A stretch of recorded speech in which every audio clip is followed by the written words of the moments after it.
20 जनवरी से ओपन हो रहा है एक शानदार बिजनेस शैडोफैक्स टेक्नोलॉजीज लिमिटेड। इस आईपीओ की चर्चा इसलिए मार्केट में ज्यादा जोरों से है क्योंकि भाई इसके इन्वेस्टर्स ने बहुत पैसा बनाया, काफी अच्छा रिटर्न इसने अपने प्रमोटर को, इन्वेस्टर्स को बना के दिया और काफी बढ़िया बढ़िया इन्वेस्टर इसमें इन्वेस्टेड भी हैं। इवन फ्लिपकार्ट का भी नाम इससे जुड़ा हुआ है। तो काफी सारे लोग कह रहे हैं फ्लिपकार्ट का आईपीओ, तो एक्चुअली फ्लिपकार्ट का नाम किस तरह से जुड़ा हुआ है वो भी बताऊंगा, लेकिन भाई डिटेल में चर्चा करेंगे सबसे पहले इस कंपनी के बारे में, क्योंकि ये जानना बहुत जरूरी है। किसी कंपनी का नाम सुन के हाइप में हम आईपीओ में चले जाएं, बिल्कुल अच्छी बात नहीं। ये जानना बहुत जरूरी है कि बिजनेस कैसा है, फाइनेंशियल डेटा कैसा है, फ्यूचर कैसा रह सकता है, पास्ट में कैसा परफॉर्मेंस किया है, अपने पीयर से कैसे कॉम्पीट कर रहे हैं, कैसा प्राइसिंग है, प्राइस टू सेल डेटा क्या है, सारी चीजें इस वीडियो में हम कवर करेंगे। ठीक है, तो जब सारी चीजें आपको पता चल जाएंगी तो डिसीजन भी बनाना आसान होगा। हालांकि इसमें क्या सही रहेगा मेरे अकॉर्डिंग वो आपको मैं बताऊंगा। अंत तक बने रहना, डिटेल में चर्चा करेंगे ताकि सारी जानकारी सही तरीके से समझ आ सके। डिटेल्स अपनी स्टार्ट करो उसके पहले आप सभी को बता दूं गाइस, हम एक सेबी रजिस्टर्ड एडवाइजर नहीं है। जो भी डिटेल्स साझा की जाती है वो एजुकेशनल इंफॉर्मेशन पर्पस के लिए होती है। कोई भी डिसीजन बनाने से पहले अपनी ओन रिसर्च करने पॉसिबल हो तो अपने फाइनेंशियल से सलाह लेके ही निवेश कोई भी प्लान करें। वापस आते हैं और डिटेल्स को अपने स्टार्ट करते हैं। सबसे पहले शैडोफैक्स टेक्नोलॉजीज की बेसिक डिटेल्स से। तो गाइस ये आईपीओ 20 जनवरी को ओपन होगा, 22 जनवरी को क्लोज हो जाने वाला है और इस आईपीओ की जो लिस्टिंग होगी वो 28 जनवरी को होने वाली है। स्टैंडर्ड फेस वैल्यू पे 124 रुपीज का प्राइस बैंड है और जो लॉट साइज है गाइस वो 120 शेयर्स का इसमें रखा गया है। बात करें साइज की तो बढ़िया साइज है 1907 करोड़ का, जिसमें फ्रेश इशू है 1000 करोड़ का और 907 करोड़ का ओएफएस रखा गया, यानी इन्वेस्टर एंड प्रमोटर्स एग्जिट कर रहे हैं। तो हमने बेसिक और इंपॉर्टेंट डिटेल समझ ली। अब कंपनी के बिजनेस को देख लेते हैं कि कंपनी का बिजनेस एक्चुअल में कैसा है और क्या है सिनेरियो। तो 2016 में ये कंपनी इनकॉर्पोरेट हुई थी, यानी करीब करीब 9 सालों का एक्सपीरियंस इनके पास हो चुका है। शैडोफैक्स टेक्नोलॉजी जो है एक लॉजिस्टिक सॉल्यूशन प्रोवाइड करती है, लेकिन लॉजिस्टिक सॉल्यूशन में कई सारी चीजें प्रोवाइड करवाती है। कंपनी 3 अलग अलग सेगमेंट में अपनी लॉजिस्टिक्स सर्विस को प्रोवाइड करवाती है। एक तो है ई कॉमर्स एंड D2C, दूसरा है hyper local and quick commerce और तीसरा है SME पर्सनल कुरियर। बता दूं ई कॉमर्स एंड D2C का मतलब यह है कि जो आप अमेजॉन से, फ्लिपकार्ट से, मीशो से पार्सल रिसीव करते हो वो पार्सल भी ये शैडोफैक्स के द्वारा डिलीवर करवाती है। जो फ्लिपकार्ट है, फ्लिपकार्ट ने इसमें कर रखी है इन्वेस्टमेंट और जो फ्लिपकार्ट का इन्वेस्टमेंट है भाई वो बहुत ज्यादा अच्छा गेन दे चुका है। देख सकते हो आपके सामने है वॉलमार्ट ओन्ड फ्लिपकार्ट इंटरनेट्स की इसमें इन्वेस्टमेंट है और भाई उन्होंने करीब 7.49 शेयर एक्वायर किया था 328 करोड़ में।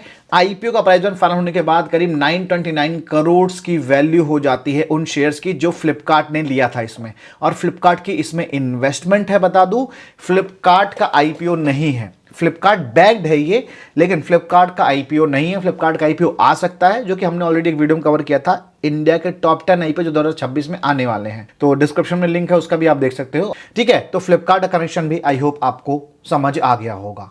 और ये कंपनी से फ्लिपकार्ट के लिए दूसरे बड़े बिजनेसेस के लिए इसका सबसे बड़ा जो कस्टमर है वो मीशो है, जो कि अभी रिसेंटली लिस्ट हुआ था। करीब करीब 49% इनके टोटल जो फर्स्ट कैटेगरी है उसमें जो वॉल्यूम जनरेट होता है उसका 49% मीशो से ही जनरेट होता है। बाकी दूसरे जैसे Flipkart, Myntra, Swiggy, big basket और जोमेटो से होता है।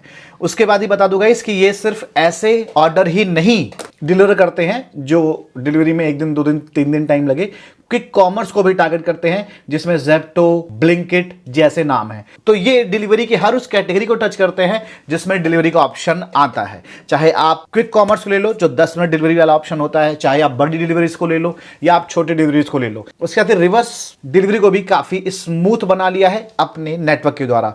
करीब करीब 14,758 पिन कोड्स को ये कवर करते हैं पैन इंडिया और 2,05,864 एवरेज डिलीवरी पार्टनर्स हैं इस कंपनी के। तो कंपनी का जो बिजनेस है वो यूनिक भी कह सकते हो, बढ़िया भी कह सकते हो और शानदार भी कह सकते हो। लेकिन यहाँ पे इसी शानदार बिजनेस के साथ एक प्रॉब्लम भी आती है कि इनके जो टॉप 5 कस्टमर्स हैं उसमें से अकेले ही 49% का वॉल्यूम आता है वो मीशो से, और मीशो खुद अपना ये नेटवर्क बिल्ड कर रहा है। तो मीशो ने बिल्ड कर लिया तो इनको बिजनेस देना बंद कर देगा। तो ये एक समस्या है। अगर जो कंपैरिजन में डिलीवरी एक इनका पीयर है उसका देखें तो टॉप 5 क्लाइंट से अराउंड 34% आता है और यहाँ पे करीब करीब भाई 75% इनका टॉप 5 क्लाइंट से आता है। तो ये एक नेगेटिव पार्ट है, ठीक है। नहीं तो फिर मामला अभी तक ठीक नजर आ रहा है। अब यहीं पे डिलीवरी का नाम लिया है तो पेयर कंपैरिजन हम करेंगे ही, लेकिन बता दूं कि डिलीवरी हो गया या फिर ब्लू डार्ट हो गया, वो सारे के सारे इनके तरह सभी बिजनेस में नहीं है। बिजनेस से कुछ पार्ट में है, सारा का सारा बिजनेस नहीं करते हैं। और ये क्विक कॉमर्स से लेके बड़ी डिलीवरी तक भी अटेंड करते हैं। तो बिजनेस अपने आप में शानदार है और इसकी वजह से कंपनी में ग्रोथ भी देखने को मिल सकती है। अब फाइनेंशियल डेटा कैसा है पहले वो देख लेते हैं, फिर आगे का हम देखेंगे। तो हमारे पास 2023 और 2025 तक का पूरा डेटा है और फिर 30 सितंबर 2025 तक का भी डेटा अवेलेबल है। अगर जो यहीं पे हम बात करें इस कंपनी के एसेट की, तो एसेट में हमें अच्छी ग्रोथ नजर आ रही है। इनकम की बात करें तो इनकम में भी हमें अच्छी जंप नजर आ रही है, कोई समस्या नहीं है। जो 30 सितंबर तक का डेटा है उसमें भी काफी शानदार इनकम जनरेट किया, 1800 करोड़ का। सिमिलर भी अर्न करती हैं तो इजीली ये बीट कर सकते हैं अपने पिछले साल 2025 को। पैट की बात करें तो पैट नेगेटिव था 2023 में, उसके बाद 2024 में लॉस कम हुआ लेकिन लॉस था। फिर 2025 के ईयर एंड तक ये प्रॉफिट में आई और बहुत ज्यादा प्रॉफिट नहीं रहा, 6 करोड़ का प्रॉफिट रहा। उसके बाद फिर 21.04 करोड़ का प्रॉफिट इन्होंने सस्टेन किया है और बढ़ा भी है। सिर्फ 6 महीने का डेटा है ये। आने वाले टाइम में जो सिमिलर सा भी अर्न करती हैं तो लगभग 40 करोड़ का हो जाएगा। तो सस्टेन भी कर रहा है प्रॉफिट और बढ़िया भी नजर आ रहा है, क्योंकि इसके बाद का डेटा अवेलेबल है हमारे पास और प्रॉफिट बनाया है, ठीक है। तो यहां पे मामला ठीक नजर आ रहा है अभी तक। बात रहा EBITDA की तो 64.34 करोड़ का पॉजिटिव है।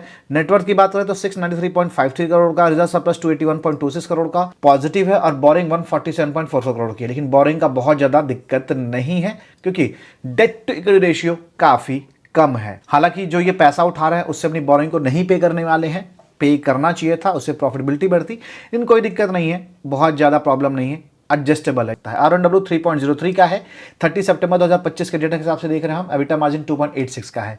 अगर जो 31 मार्च के हिसाब से देखेंगे तो ये डेटा सारा कम हो जाएगा, बिकॉज उस टाइम में प्रॉफिट कम था। 2 क्वार्टर या 1 क्वार्टर में प्रॉफिटेबल रही होंगी, बाकी 3 क्वार्टर में लॉस में रही होंगी। लेकिन कुछ डेटा जो है वो 31 मार्च 2025 के हिसाब से ही निकलेगा। जैसे प्राइस टू बुक वैल्यू 8.97, थोड़ा ज़्यादा है, सही होना चाहिए था इसको। और फिर अगर जो हम निकालेंगे पी रेशियो तो करीब 170 का निकल के आ रहा है। तो ये भी 31 मार्च 2025 के हिसाब से निकल के आएगा। अब पीयर कंपैरिजन करेंगे तो क्लियरली महंगा तो लगेगा ही, कोई शक इसमें नहीं है। लेकिन बता दूं कि ब्लू डार्ट हो या डिलीवरी हो, भाई इन सब ने लास्ट 3 सालों में देखा जाए तो लॉस किया है, क्योंकि ये बिजनेस ही रहा है ऐसा जिसमें मार्जिन्स काफी थिन थे और बहुत ज़्यादा कंपटीशन था, खासकर कोविड के बाद। और ये मार्केट बहुत तेजी से बढ़ा तो, लेकिन यहाँ पे पैसा डिलीवरी वाले बिजनेस में बर्न हुआ है। तो फेयर कंपैरिजन नहीं कर सकते मेरे हिसाब से। हाँ, प्राइस टू सेल के हिसाब से जरूर देख सकते हैं, जो कि मतलब एक आइडिया दे सकता है कि प्राइसिंग कैसी रखी गई है। अगर जो सेडोफॉक्स का प्राइस टू सेल डेटा देखें तो करीब 2.2 निकल के आ रहा है। यहीं पे ब्लू डार्ट की बात करें तो ब्लू डार्ट में 2.1 निकल के आ रहा है। और यहीं पे अगर जो डिलीवरी की बात करें तो करीब 3.2 निकल के आ रहा है। तो यहां पे आप इससे अंदाजा लगा सकते हो कि ब्लू डार्ट से महंगी है लेकिन डिलीवरी से सस्ती है इसके हिसाब से। तो प्राइसिंग एक्चुअल में भाई देखा जाए करंट सिनेरियो को तो बहुत अच्छा नहीं कहूंगा, स्लाइटली हायर साइड इस प्राइस को रखा गया है, इसमें कोई भी डाउट नहीं है। तो अब इस आईपीओ में क्या डिसीजन लिया जाए, क्या किया जाए, वो देख लेते हैं। तो सीधे सीधे गाइस टेलीग्राम पे चलते हैं, पहले इसका जीएमपी देख लेते हैं, फिर जानेंगे एग्जैक्टली क्या करना सही होगा। तो अभी जब वीडियो रिकॉर्ड कर रहा हूं आपके सामने है डेटा, इसके बाद का जो भी डेटा होगा इसे टेलीग्राम पे अपडेट कर देंगे हम। तो अभी जो लेटेस्ट डेटा है इसका ग्रे मार्केट प्रीमियम में, उसके हिसाब से करीब 10 से 12 रुपए के आसपास जीएमपी निकलती दिख रही है, जो कि बता रहा है करीब 8% तक की पॉजिटिव लिस्टिंग हो सकती है। बता दूं फाइनली इसमें हमें क्या करना चाहिए, क्या 8% भी मिल सकता है या रिस्क हो सकता है, ये तो बता दो भाई। इस आईपीओ में डे 1 में जाने की जल्दीबाजी मुझे लगता है कि नहीं करनी चाहिए।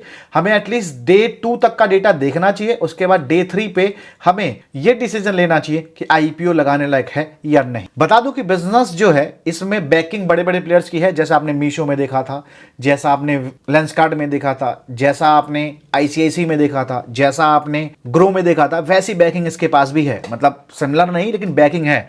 तो बड़े प्लेयर की बैकिंग की वजह से हो सकता है आईपीओ चल जाए और क्यूआईबीज का इंटरेस्ट इसमें आएगा, एंकर लिस्ट भी बढ़िया आएगी, उसकी वजह से हो सकता है चल जाए। लेकिन मार्केट के रिस्क को देखना जरूरी है।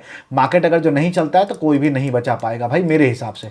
तो मार्केट को देखना जरूरी है, उसके बाद अपने रिस्क को समझना जरूरी है। और अगर जो अभी मान लो अग्रेसिव हो तो सिर्फ लिस्टिंग के लिहाज से वो भी बहुत बड़ी नहीं, मतलब 10 से 15% उड़ के 20% तक की, और लगभग लगभग 10% तक का रिस्क नीचे हमें लेना पड़ेगा तो जाए, नहीं तो फिर इग्नोर कर दे डे 1 डे 2 के लिए, लास्ट डे 3 पे देखा जाएगा कि आईपीओ कैसा कर सकता है। बता दूं लॉन्ग टर्म में तो मुझे नहीं इतना ज्यादा अट्रैक्टिव लग रहा है। जो 75% वाला मैंने आपको बताया कि मार्केट शेयर है वो दिक्कत दे सकता है, और भी कई सारी दिक्कतें हैं क्योंकि कॉमर्स बिजनेस की भी बैंड बच सकती है, वहां से भी अच्छा वॉल्यूम इनका आता है, तो समस्या थोड़ी सी है। और इस वजह से लॉन्ग टर्म तो नहीं, लेकिन लिस्टिंग के हिसाब से सोचा जा सकता है, वो भी सोचा कब जाएगा, लास्ट डे पे। ठीक है, तो क्या ख्याल है आपका, क्या करने वाला आप कमेंट सेगमेंट्स को बता सकते हो।